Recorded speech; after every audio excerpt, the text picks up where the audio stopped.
Good morning. कल आपने सुबह सुबह वो ट्वीट किया था जिसको मैंने यूज़ भी किया था, आपको क्रेडिट दिया था वैसे मैंने, क्योंकि वो रिसर्च आपकी थी। लेकिन एक बार उसको रिविजिट करते हैं, जो आप बात कर रहे हैं कि एफआई की जिस तरीके की लॉन्ग पोजीशंस आई कल सिस्टम में, तो पास्ट एक्सपीरियंस क्या कहता है, किस तरीके के मोस्ट पॉसिबल है यहाँ पर? जी आनंद जी, देखिए दो इंटरेस्टिंग बातें हुई। दो बहुत एक्सट्रीम डेटा देखने को मिला पिछले वीक में। सबसे पहले तो 61% डे ऑन डे राइज हुआ एफआई की लॉन्ग पोजीशंस इंडेक्स में। लास्ट टाइम जब ऐसा हुआ था जून महीने में, तो तकरीबन 1000 पॉइंट की रैली निफ्टी में देखने मिली थी 15 सेशन में। और ये 15 सेशन बिना किसी करेक्शन के वन वे रैली थी निफ्टी के अंदर।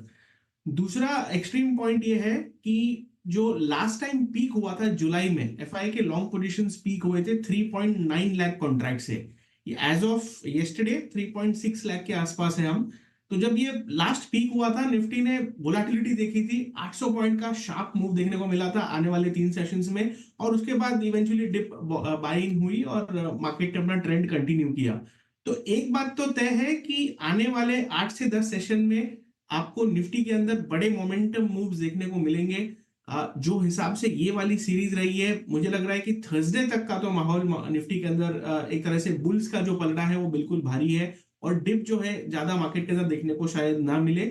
लेकिन post expiry I think Friday से लेकर हमें एक तरह से जो वोलेटिलिटी की एक्सपेक्टेशन है वो शायद देखने को मिल सकती है।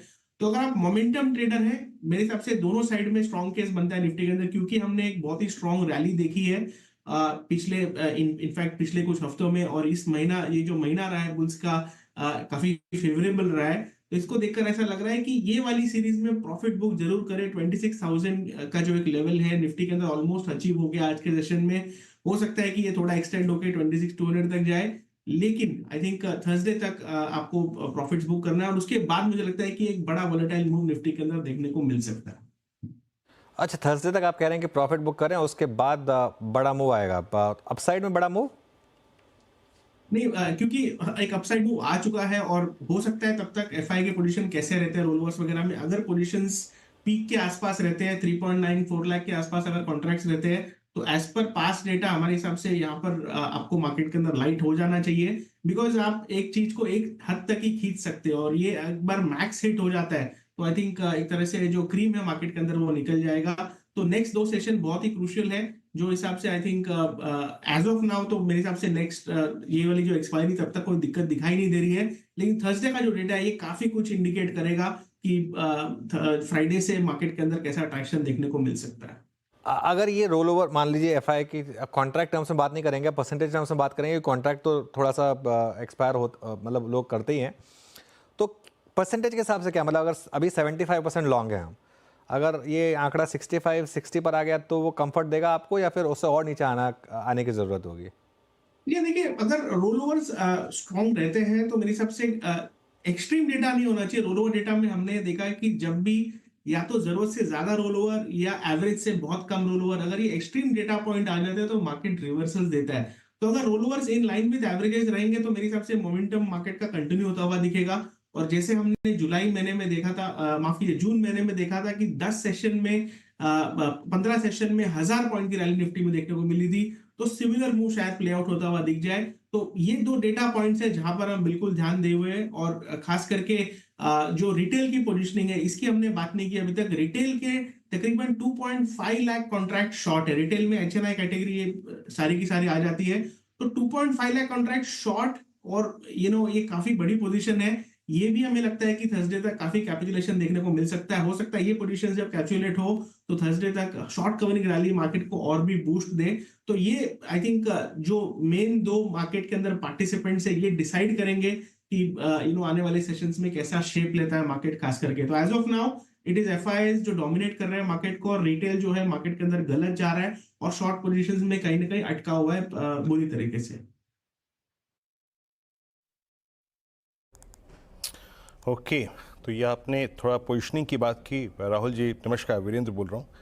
एक स्पेस जो मुझे आज स्क्रीन पर लोअर लेवल से बहुत स्ट्रांगली इजेक्ट करता हुआ नजर आ रहा है, जिसमें शायद रिस्क रिवॉर्ड इशू बढ़िया भी है, केमिकल। राहुल जी, मेरे स्क्रीन पर बात करते करते अभी यूपीएल डे हाई पर, और इनफैक्ट एक बार टाटा केमिकल रखिएगा 1042.90 ऑलमोस्ट अपने एक क्रिटिकल एवरेज 20 डेमा को पार करने की तैयारी करता है। वो मोमेंटम देखिए आप राहुल जी, आपका व्यू क्या है? ये वो स्टॉक्स जो कि लोअर ट्रेजेक्ट्री से बाहर निकल रहे हैं, इनमें कुछ परसेंटेज गेन करने की गुंजाइश है? कुछ ट्रेडिंग स्विंग मिल सकते हैं यहाँ पर?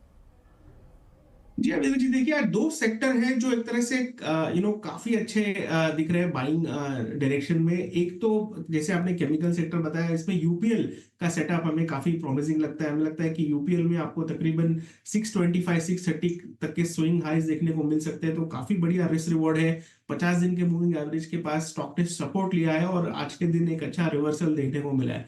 लेकिन आई थिंक दूसरा जो बड़ा ट्रेड है जहां पर हमें लगता है कि आज इंस्टीट्यूशनल बाइंग देखने को मिल रही है, वो है मेटल्स। मेटल्स में अगर आप काउंटर लेंगे तो पिछले दिन की जो पूरी वॉल्यूम से 100% वॉल्यूम सारे ऑलमोस्ट मेटल स्टॉक्स में क्रॉस हो चुकी है। Beat Hindalco, SAIL, JSW steel, Vedanta, Tata steel, NMDC, NALCO, सब में बड़े वॉल्यूम के साथ बाइंग देखने को मिल रही है। और इसमें हमारे दो टॉपिक्स है। सबसे पहला वाला जो टॉपिक है, हमने आपके चैनल पे पहले भी डिस्कस किया है। एज ए डिस्क्लेमर, ये स्टॉक में अपने पोर्टफोलियो में भी होल्ड करता हूं। मैं वेदांता की बात कर रहा हूं। वेदांता के अंदर एक बड़ा ब्रेकआउट आज फिर से देखने को मिल रहा है। इमीडिएट बेसिस पे लगता है कि 500 तक के लक्ष्य वेदांता में देखने को मिल सकते हैं। यहाँ पर फ्रेश बाइंग की जा सकती है। कल का जो लो है 450 का, ये एक स्टॉप लॉस रहेगा इस लॉन्ग पोजीशंस के लिए। साथ में हिंडाल्को का सेटअप हमें काफी बढ़िया लगता है। हिंडाल्को के अंदर भी एक सिमिलर ब्रेकआउट है जो तकरीबन स्टॉक को 750 760 की ट्रेजेक्टरी में ले जा सकता है।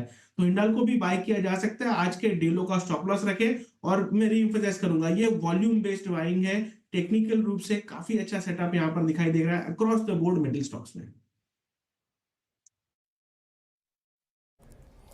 ओके अच्छा राहुल जी, ऑटो में सडनली हमने स्पाइक्स देखे हैं। लुक एट मारुति, कहाँ ये 1220 की ट्रेजेक्ट्री में था, 1200 की ट्रेजेक्ट्री में था, 12700 हो गया। टाटा मोटर्स में आज स्ट्रॉन्ग पुल बैक है। चाइना के एक्शन के बाद एमएनएम उस सिंकिंग जोन से बहुत स्ट्रांगली बाहर निकल के आया है। ऑटो में अभी आपको अपॉर्चुनिटी कहाँ नजर आ रही है? ये देखिए, ऑटो सेक्टर ने काफी अच्छा परफॉर्मेंस दिखाया है। इसमें से रिस्क रिवॉर्ड की अगर मैं बात करूं तो टाटा मोटर्स का सेटअप सबसे ज्यादा बढ़िया लगता है, क्योंकि स्टॉक ने सपोर्ट लिया है और तकरीबन 200 दिन के मूविंग एवरेज के पास, और अभी तक बाउंस देखने को नहीं मिला है। हो सकता है नेक्स्ट दो सेशन में यहाँ पर एक शॉर्ट कवरिंग रैली ट्रिगर हो। डेली चार्ट्स पर एक गैप है जो तकरीबन 1030 के आसपास फिल होता है। तो आई थिंक यहाँ से 5 से 6% के मूव के लिए टाटा मोटर्स का सेटअप हमें काफी बढ़िया लगता है। रिस्क रिवॉर्ड काफी फेवरेबल है। 950 के स्टॉप लॉस से बाय करने की राय रहेगी और तकरीबन 1030 तक के लक्ष्य टाटा मोटर्स में एक्सपायरी तक देखने को मिल सकते हैं। ओके, तो ये इस समय टाटा मोटर्स। रिलायंस पर क्या व्यू बन रहा है राहुल जी? क्योंकि रिलायंस ने काफ़ी अंडर परफॉर्म किया है काफ़ी समय से एक्चुअली। जी अनुज जी, देखिए, रिलायंस का डेटा काफी इंटरेस्टिंग था। पिछले 2 से 3 सेशन में लगातार ओटीएम कॉल्स, एटीएम कॉल्स में अनवाइंडिंग देखने को मिली थी। 3000 का लेवल क्रॉस करने की कोशिश जरूर की कल और आज के सेशन में स्टॉक ने। बट मेरा ये मानना है जो बड़ा ओआई खड़ा हुआ है 3000 के कॉल ऑप्शंस में, ये चैलेंज होता हुआ दिखेगा आने वाले 2 से 3 सेशन में। और रिलायंस के अंदर हमें लगता है कि एक 100 तक का मूव यहाँ पर पेंडिंग है। तकरीबन 100 पॉइंट की रैली रिलायंस में देखने को मिल सकती है। तो रिलायंस में व्यू पॉजिटिव रखिए। 3000 का लेवल जैसे ही क्रॉस होता है एक शॉर्ट कवरिंग रैली ट्रिगर होगी। फ्रेश बाइंग यहाँ पर की जा सकती है। 2950 का स्टॉप लॉस रहेगा लॉन्ग पोजीशंस के लिए।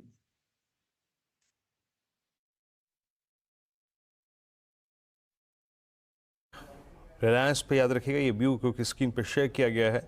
तो इस चैनल का स्वामित्व अपने रिलायंस इंडस्ट्रीज होल्ड करते हैं। किसी भी आई थिंक ट्रेड से या फिर इन्वेस्टमेंट से पहले अपनी एक निजी राय ज़रूर सम्मिलित रखें। अच्छा राहुल जी, सब स्पेस मोर और लेस कंप्लीट हो गए, लीविंग आई थिंक एफएमसीजी और आपका आईटी में जो अब शायद जो सॉफ्टनेस है वो इसको जो कूलिंग ऑफ हुई है वो क्रिटिकल एवरेजेस के नीचे ले आई है। एक 10 और 20 का पॉसिबली नेगेटिव क्रॉसओवर भी निफ्टी आईटी में डेवलप हो रहा है। ये डिफेंसिव स्पेस में चाहे वो एफएमसीजी हो, चाहे वो आईटी हो, चाहे फार्मा हो, यहाँ पे आपको कहाँ कहाँ पे गुंजाइश नज़र आ रही है ट्रेड स्विंग्स निकालने के लिहाज से? जो हिसाब से पिछले कुछ दिनों में बैंकिंग में हमने तेजी देखी है, काफी सारा पैसा आईटी से निकलकर बैंकिंग के अंदर शिफ्ट हुआ और एक तरह से ये एक अच्छा पेयर ट्रेड की तरह निकला है कि शॉर्ट आईटी और लॉन्ग बैंक निफ्टी।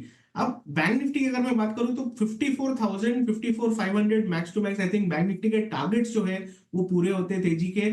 और जैसे ही ये ट्रेड रिवर्स होता हुआ दिखेगा, हमें लगता है कि आईटी के अंदर वापस मोमेंटम आता हुआ दिख सकता है। तो हो सकता है 2-4 सेशन की वीकनेस या सॉफ्टनेस आईटी के अंदर और देखने को मिले, लेकिन 50 दिन का मूविंग एवरेज 40,900 के आसपास जो आईटी इंडेक्स के अंदर एवरेज है वहां पर आप बाय और डिप की रणनीति करके चल सकते हैं। एज ऑफ नाउ मोमेंटम में नहीं आया है। दूसरा एफएमसीजी में डेफिनेटली मैं नजर रखूंगा। आपने थोड़ी देर पहले आईटीसी की जिक्र की थी। आईटीसी में मुझे लगता है 520 के ऊपर एक डिसाइसिव मूव देखने को मिल सकता है, जहां पे स्टॉक 540 545 के लेवल्स दिखा सकता है। तो पोजिशनल बेसिस पर आईटीसी में रिस्क रिवॉर्ड काफी बढ़िया दिखाई देता है और इसे बाय करके चला जा सकता है 509 के स्टॉप लॉस से। ओके राहुल जी, बहुत बहुत शुक्रिया आज